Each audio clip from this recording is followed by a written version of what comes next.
sets an example for all beings. Because he doesn't display himself, people can see his light. Because he has nothing to prove, people can trust his words. Because he doesn't know who he is, people recognize themselves in him. Because he has no goal in mind, everything he does succeeds. When the ancient masters said, if you want to be given everything, give everything up, they weren't using empty phrases. Only in being lived by the Tao can you be truly yourself.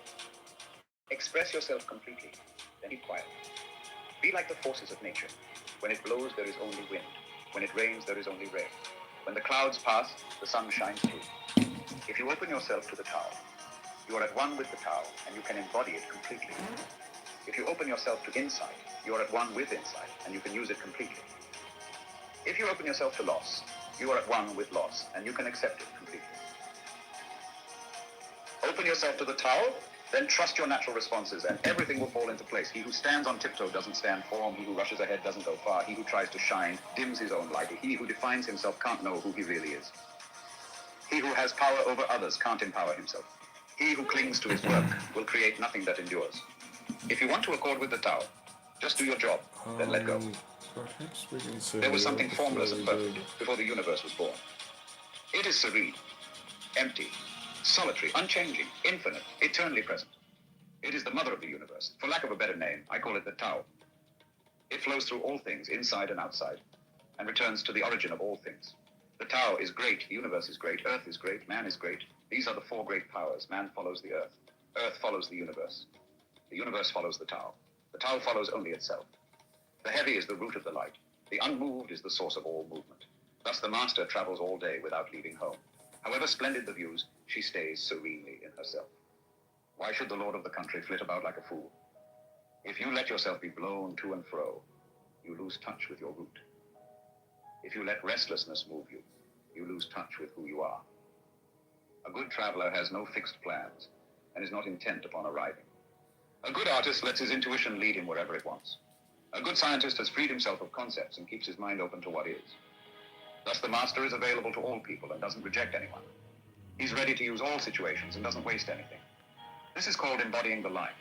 What is a good man but a bad man's teacher? What is a bad man but a good man's job? If you don't understand this, you will get lost, however intelligent you are. It is the great secret. Know the male, yet keep to the female. Receive the world in your arms. If you receive the world, the Tao will never leave you, and you will be like a little child. Know the white, yet keep to the black. Be a pattern for the world. If you are a pattern for the world, the Tao will be strong inside you, and there will be nothing you can't do. Know the personal, yet keep to the universal. Accept the world as it is.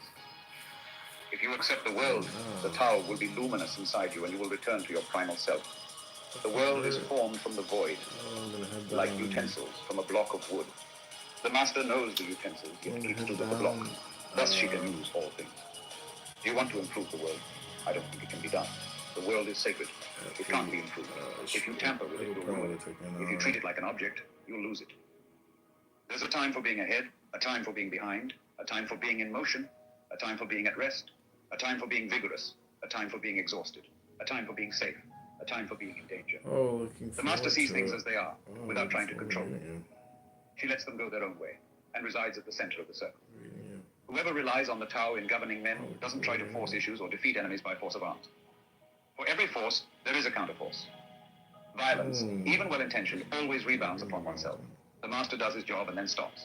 He understands that the universe is forever out of control, and that trying to dominate events goes against the current of the Tao. Because he believes in himself, he doesn't try to convince others. Because he is content with himself, he doesn't need others' approval. Because he accepts himself, the whole world accepts him. Weapons are the tools of violence. All decent men detest them. Weapons are the tools of fear.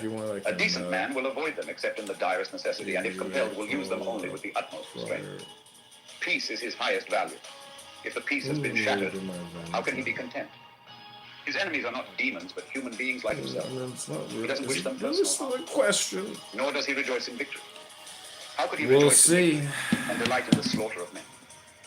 He enters a battle bravely, with sorrow and with great compassion. Robert, will you be my Valentine?